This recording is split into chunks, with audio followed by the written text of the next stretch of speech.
Continuo me chamando Cléa. Nós vivemos sempre um processo, né? Um processo contínuo de restauração. Eu fiz a primeira etapa, no mesmo período, 7 meses, e vivi esse lado, né, de restauração. Hoje, eu tenho o prazer de servir, né? Saí agora, né, do que eu aprendi e agora eu estou servindo. E foi um prazer, né, ter todas as meninas aqui junto. Algumas ficaram pelo caminho, mas não faltará oportunidade. A Aurita, né, a Leia, quero dizer ordem alfabética, Caroline, a Lene e a Vanessa, né, a gente sempre esteve juntos, e a Marcela. A gente sempre esteve juntas, né, priorizando o Celebrando Restauração. Cada uma com suas dificuldades, cada uma com seu momento, cada uma buscando. E é um aprendizado. E eu convido vocês a participarem. A Iris não está aqui, né? Mas a Iris foi por curiosidade inicialmente, e a gente descobre que o CR é muito mais do que isso. Eu me descobri, a Iris é um exemplo. Então, falar de Celebrando Restauração é colocar Deus em primeiro lugar e reconhecer nossas falhas de caráter.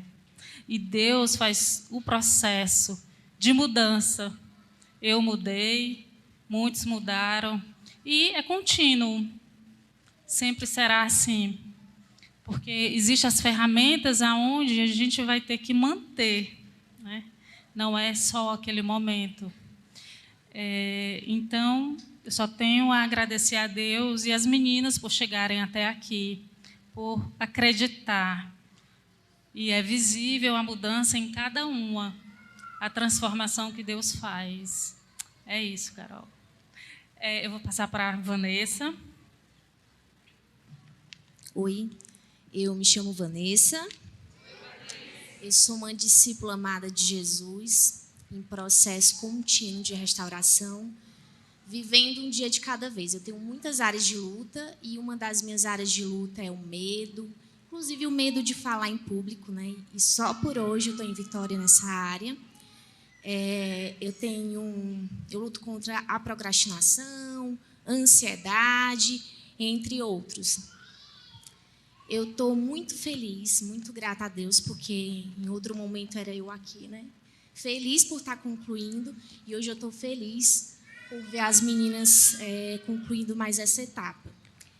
E, infelizmente, eu não fui até o final com a irmã Cléa, facilitando o grupo por motivo de força maior, mas eu fiquei muito honrada em poder participar até o momento que o Senhor me permitiu participar. E, sem mais delongas, nós vamos fazer uma entrevista com as meninas. Elas irão falar um pouco sobre o que aconteceu na vida delas, como foi o processo de restauração. Será bem de forma sucinta, né, por conta do tempo. Então, vocês vão responder com uma palavra ou com uma frase. Mas antes, eu gostaria que vocês se apresentassem e falassem a área de luta de vocês. Eu continuo me chamando Aurita. Eu luto contra muitas áreas. A principal dela é contra a ira, contra a ansiedade, alguns medos, o sentimento de abandono. Continuo me chamando Caroline. Eu sou uma discípula amada de Jesus, e algumas áreas de luta são a codependência, perfeccionismo, autossuficiência, ira, e tem muito mais coisas. Continuo me chamando Leia.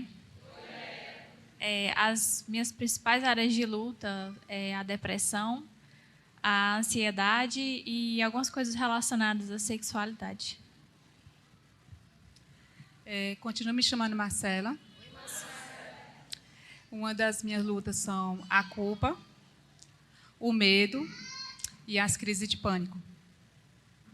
Marcela, já que você está com o microfone. A primeira pergunta: qual dos 12 passos lhe marcou mais? A primeira, logo, pela a negação. Eu negava o que eu sentia, ocultava meu sentimento, minha dor. E a outra foi a Listra, por me conhecer, analisar tudo o que eu sentia, as minhas dores, colocar ali no papel, foi a parte mais difícil para mim. Leia, agora você vai responder. Qual dos 12 passos te marcou mais? Os passos que mais me marcaram foram os passos da rendição e o do inventário moral. Foi lá onde eu percebi que eu nunca, na verdade, tinha me rendido a Deus, que eu nunca de verdade tinha confiado nele. Então, eu ainda não tinha me rendido de verdade. E também no passo do inventário moral, porque foi um marco muito grande, né? Que foi a fase do retiro.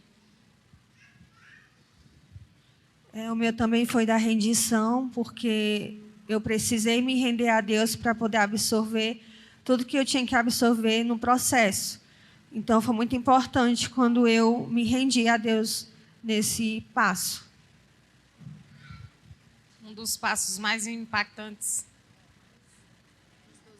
um dos 12, foi o primeiro, que é admitir que eu sou impotente. Aurita, qual momento foi mais impactante? Meu momento mais impactante foi no passo 4, onde eu fiz um inventário moral. Já passei por 2 retiros. O primeiro foi muito, muito difícil. Relembrar toda a minha vida, escrever, lembrar de coisas que eu queria ter esquecido, chorar, desabafar. Quando eu fiz dessa última vez, já foi melhor, já tinha sarado algumas feridas. E sempre me impactou essa questão do inventário. O meu também foi o passo 4. Foi no momento que eu escrevi a minha história e eu vi a graça, o favor de Deus sobre a minha história, sobre momentos que eu achava que eu estava sozinha e o Senhor estava comigo, assim como Ele está hoje. O passo mais impactante para mim também foi a parte do inventário moral. E um momento anterior à parte do inventário, a gente também falou sobre as nossas responsabilidades que a gente tinha na vida das pessoas, tanto aquilo que a gente foi prejudicado, quanto aquilo que a gente também prejudicou. E isso me impactou muito. A minha também foi a lista, por analisar todo o meu passado, o meu presente, né? E o futuro, porque eu tinha que colocar ali as minhas responsabilidades, a das outras pessoas. Apesar que o mais difícil para mim foi colocar as outras pessoas, porque eu me sentia culpada por tudo. Meninas, e como estava a vida de vocês? Emocional, espiritual, física, pessoal, antes do CR?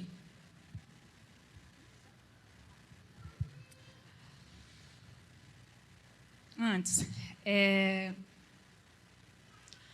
eu não saía de casa, eu estava isolada há anos, né?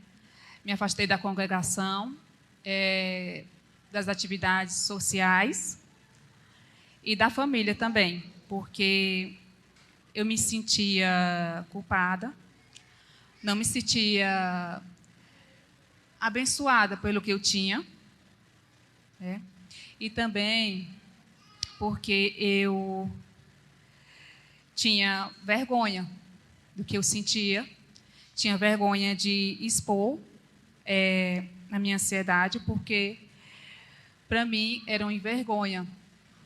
Como serva de Deus, sentir medo, ansiedade e pânico. Então, eu me recuei com a minha dor, para não passar para outras pessoas. Marcela, só para concluir a pergunta, e como está depois do CR? Eu estou aqui, né? Quando o pastor bateu na minha porta, insistentemente, ele falou sobre o programa. Eu aceitei porque eu sempre dizia sim para tudo. Hoje eu não digo tanto. É uma luta dizer não para a pessoa ou depois. E então, eu não saía de casa, então eu comecei a vir sozinha, né? Porque eu só saía de casa se fosse de carro ou com alguém, principalmente com meu esposo, né? Para me acompanhar. Então tinha todo o ritual.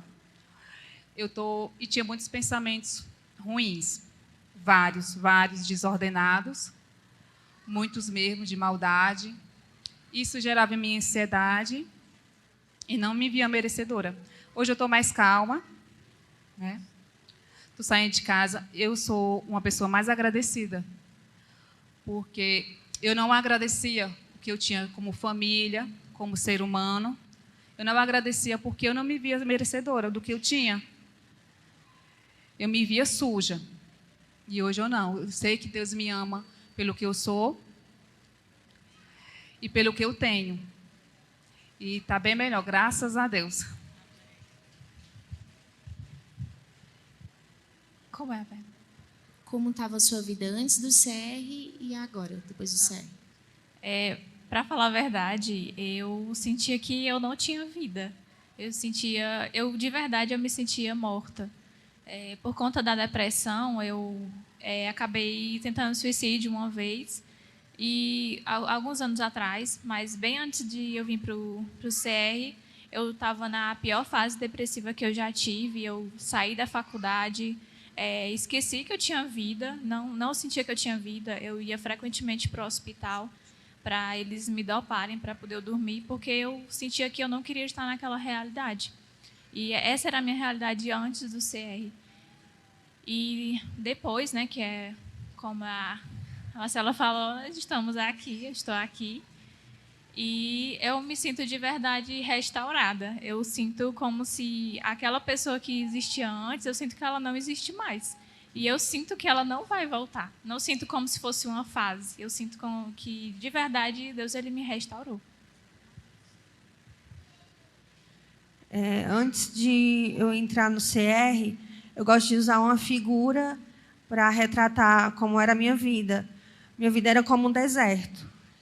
Eu não gosto de falar o meu diagnóstico, porque assim como eu me limitava pelo que eu tenho, as pessoas também muitas vezes têm preconceito e julgam você por um problema psicológico. Mas eu tenho um transtorno bipolar e eu tive várias crises de dezembro até entrar no CR. E, inclusive, em um dos dias que eu vim para cá para participar de um encontro, eu tive uma crise. Só que depois do inventário moral, eu não tive mais crise. Já faz 4 meses que eu não tenho crises, porque eu descobri que a raiz das minhas crises era a codependência. Essa necessidade de mudar as pessoas a todo custo, de se projetar para as pessoas, aquele ativismo de se encher de atividades e não olhar para si. Então, uma coisa que o CR trouxe para mim, além do meu relacionamento com Deus, é o meu relacionamento comigo mesma. Então, eu estou começando a olhar mais para mim, para que eu também possa olhar para as pessoas que estão à minha volta. Então, foi isso. Hoje, eu sinto que a minha vida está como um jardim florido, e eu creio que Deus vai me ajudar mais ainda. Antes do CR, eu não tinha noção dos meus defeitos de caráter. Sabia que tinha, mas não sabia nomeá-los. Não tinha um autoconhecimento formado. Julgava já me conhecer, julgava saber quais eram os meus limites. E tinha uma ira muito fácil, muito demorada de sair. Ela vinha muito fácil, demorava muito para sair. E depois do CR, Deus controla a ira, para que ela não venha, né, entrar em erupção. E hoje, eu me sinto uma mulher que terminou uma das etapas de restauração. E que agora eu sei nomear os meus defeitos e Deus está no controle deles, porque eu permiti isso. E o autoconhecimento, com certeza, hoje. E a facilidade de perdoar, que antes era 0 e agora aumentou. Era isso. Obrigada.